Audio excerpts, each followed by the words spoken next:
ঢাকা কলেজের সামনে যে ফুটপাত রয়েছে সেই ফুটপাতে অনেক বছর ধরে বিভিন্ন সরকারের আমলেই সেই ফুটপাত দখল করে অবৈধভাবে জনগণের ভোগান্তি করে সেখানে ব্যবসায়ীরা ব্যবসা পরিচালনা করে যাচ্ছে। পাশেই নিউ মার্কেট রয়েছে, চন্দ্রিমা উদ্যান রয়েছে, সেখানে ব্যবসা করার জন্য একটা প্রাতিষ্ঠানিক অনুমতি রয়েছে, সেটা মার্কেট, সেখানে ব্যবসা করবে। কিন্তু এই যে ঢাকা কলেজের সামনে আমার শিক্ষা প্রতিষ্ঠানের সামনে যে ফুটপাত দখল করে সেখানে বসছে, সেটা অত্যন্ত একটি সমস্যা এবং একটি সংক্রামক সমস্যা হয়ে দাঁড়িয়েছে। আপনারা জানেন ঢাকা কলেজে ইন্টারমিডিয়েটের ছোট ভাইরা রয়েছে আমাদের, এই বাচ্চাদের, এই ছেলেদের যখন একসাথে কলেজ ছুটি হয় তাদের বাস বের হওয়ার জন্য 10 মিনিট 15 মিনিট করে আটকে থাকে। উচ্চ মাধ্যমিকের একটা ছেলে তার ক্যাম্পাস থেকে বের হতে, তার সে যেই বাসে করে বাড়ি ফিরবে সেই বাস ক্যাম্পাস থেকে বের হতে যদি 15 থেকে 20 মিনিট সময় অপচয় হয়। আপনারা জানেন বিভিন্ন সময়ে এই ফুটপাত আমরা উচ্ছেদ অভিযান পরিচালনা করেছি।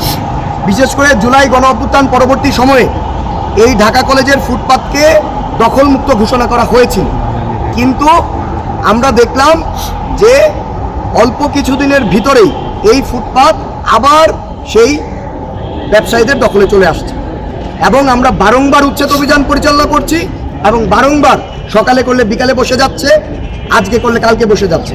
গণমাধ্যম কর্মীরা আমাদেরকে জিজ্ঞেস করছেন যে এখানে কি কারোর মদদে এখানে বসা হচ্ছে কিনা, এটা আমাদের কাছে তারা প্রশ্ন করেছেন।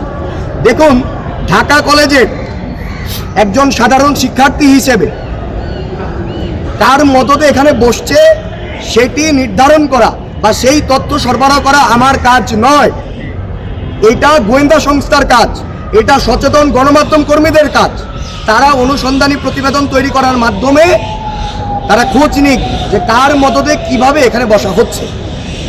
এবং আজকে তারই ধারাবাহিকতায় ঢাকা কলেজের শিক্ষার্থীরা মিলে, সাধারণ শিক্ষার্থীরা মিলে এবং এখানে বিভিন্ন ছাত্র সংগঠনের নেতাকর্মীরাও ছিলেন, আমরা সবাই মিলে উচ্ছেদ অভিযান পরিচালনা করেছি। এবং ফুটপাতে আমরা উচ্ছেদ অভিযান পরিচালনা করার সময় যেই ভ্যানগুলো ছিল, যে দোকানপাট ছিল, সেগুলোকে আমরা সাধারণ শিক্ষার্থীরা সেগুলোকে কলেজের ভিতরে নিয়ে এসেছি।